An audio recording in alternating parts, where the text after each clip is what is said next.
નમસ્કાર દર્શક મિત્રો, હું શીતલ મહેતા ન્યૂઝ ઓફ કચ્છમાં આપનું સ્વાગત છે।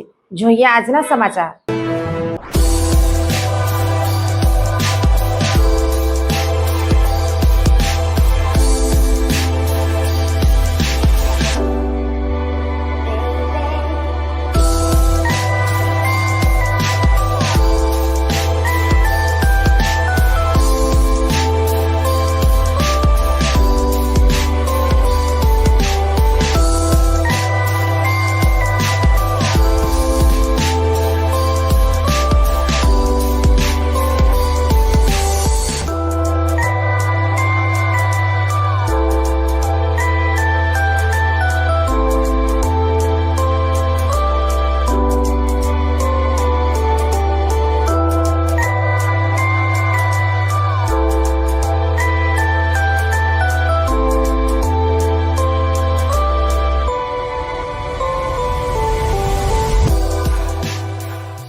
વીજ વિભાગના જુનિયર ઇજનેર રવાપરમાં 13,000ની લાંચ લેતા ઝડપાયા। નખત્રાણા તાલુકાના વિગોડી ગામે મકાનનું મીટર ચેક કરી લોડ વધારાનો મોટો દંડ ન કરવાના મામલે રવાપરની પીજીવીસીએલ કચેરીના જુનિયર ઇજનેર હરેશકુમાર નારાયણભાઈ બોખાણી ₹13,000ની લાંચ લેતા ઝડપાયા હતા।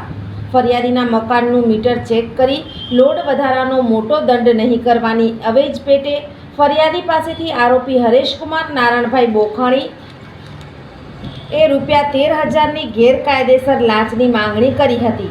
જે રકમ ફરિયાદી આપવા માંગતા ન હોય ભુજ એસીબીનો સંપર્ક કરી ફરિયાદ આપી હતી। ફરિયાદ આધારે ગોઠવાયેલા લાંચના છટકા દરમિયાન આરોપીએ ફરિયાદીના ઘરે આવી હેતુલક્ષી વાતચીત કરી ₹13,000ની લાંચની માંગણી કરી હતી। લાંચની આ રકમ સ્વીકારતી વેળાએ તેને પકડી પડાયો હતો।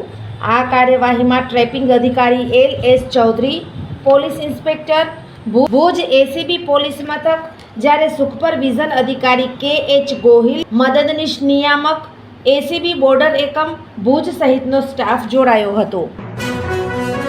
ઝાયડસ હોસ્પિટલ અમદાવાદ દ્વારા દર મહિને કચ્છ ખાતે ખાસ OPD doctor Milan Mehta, pain management specialist Bhuj, દર મહિનાના પહેલા શનિવારે। ડોક્ટર અજય ચોકસી, સ્વાદુપિંડ, આંતરડા અને લીવરના રોગોના નિષ્ણાંત ભુજ, દર મહિનાના બીજા મંગળવારે મળશે। Doctor Anand Khakhar, senior liver transplant surgeon Bhuj અને ગાંધીધામ, દર મહિનાના પહેલા બીજા બુધવારે મળશે। ડોક્ટર સંદીપ અગ્રવાલ, હૃદયરોગ સર્જન ભુજ, દર મહિનાના બીજા શનિવારે મળશે। ડોક્ટર સાકેત રાવ, લોહીની નળી સંબંધિત રોગોના નિષ્ણાંત, સર્જરી વગર સારવાર ભુજ, દર મહિનાના બીજા શનિવારે મળશે। ડોક્ટર દૈવત વૈષ્ણવ, લેપોસ્કોપિક અને રોબોટિક ગેસ્ટ્રો હિપેટોબિલિયરી સર્જન ભુજ અને અંજાર, દર મહિનાના ત્રીજા શનિવારે મળશે। ડોક્ટર રવિ ચૌહાણ, મગજ, મણકા અને કરોડરજ્જુના રોગના નિષ્ણાંત ભુજ, દર મહિનાના ચોથા શનિવારે મળશે। આ બધા જ ડોક્ટરો LNM group Lions hospital and research centre, Rawalwadi relocation site, Raghuvanshi ચોકડી પાસે ભુજ મળશે। વધુ માહિતી માટે સંપર્ક મનમીત જાની 9978625908। જીવન અને જ્યોતિષ દર બીજા અને ચોથા શનિવારે આ વિષય ઉપર જ્યોતિષાચાર્ય ડોક્ટર પ્રીતિ રાજગોરની મુલાકાત પલ્લવી શેઠ દ્વારા પ્રસ્તુત જોઈ શકાશે। ન્યૂઝ ઓફ કચ્છની ખાસ પ્રસ્તુતિ જોતા રહો। દર્શક મિત્રો, આજે તારીખ 27 સપ્ટેમ્બર 2025 આ હતા આજના સમાચાર।